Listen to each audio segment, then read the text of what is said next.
विजयनगर के पड़ोसी मुसलमान राज्यों के पास बड़ी मजबूत सेनाएं थी। राजा कृष्णदेव राय चाहते थे कि विजयनगर की घुड़सवार फौज भी मजबूत हो ताकि हमला होने पर दुश्मनों का सामना कुशलता से किया जा सके। उन्होंने बहुत से अरबी घोड़े खरीदने का विचार किया। मंत्रियों ने सलाह दी कि घोड़े को पालने का एक आसान तरीका यह है कि शांति के समय ये घोड़े नागरिकों को रखने के लिए दिए जाए और जब युद्ध हो तो उन्हें इकट्ठा कर लिया जाए। राजा को यह सलाह पसंद आ गई। उन्होंने 1000 बढ़िया अरबी घोड़े खरीदे और नागरिकों को बांट दिए। हर घोड़े के साथ घास, चने और दवाइयों के लिए खर्चा आदि दिया जाना भी तय हुआ। यह फैसला किया गया कि हर 3 महीनों के बाद घोड़े की जांच की जाएगी। तेनालीराम ने एक घोड़ा मांगा तो उसको भी एक घोड़ा मिल गया। तेनालीराम घोड़े को मिलने वाला सारा खर्च हजम कर जाता। घोड़े को उसने एक छोटी सी अंधेरी कोठरी में बंद किया, जिसकी एक दीवार में जमीन से 4 फुट की ऊंचाई पर एक छेद था। उसमें से मुट्ठी भर चारा तेनालीराम अपने हाथों से ही घोड़े को खिला देता।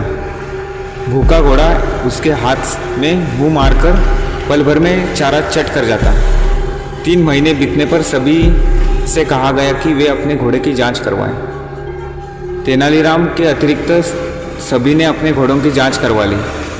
राजा ने तेनालीराम से पूछा, तुम्हारा घोड़ा कहाँ है? महाराज, मेरा घोड़ा इतना खूंखार हो गया है कि मैं उसे नहीं ला सकता। आप घोड़ों के प्रबंधक को मेरे साथ भेज दीजिए, वही इस घोड़े को ला सकते हैं। तेनालीराम ने कहा, घोड़े का प्रबंधक, जिसकी दाढ़ी भूसे रंग की थी। तेनालीराम के साथ वो चल पड़ा।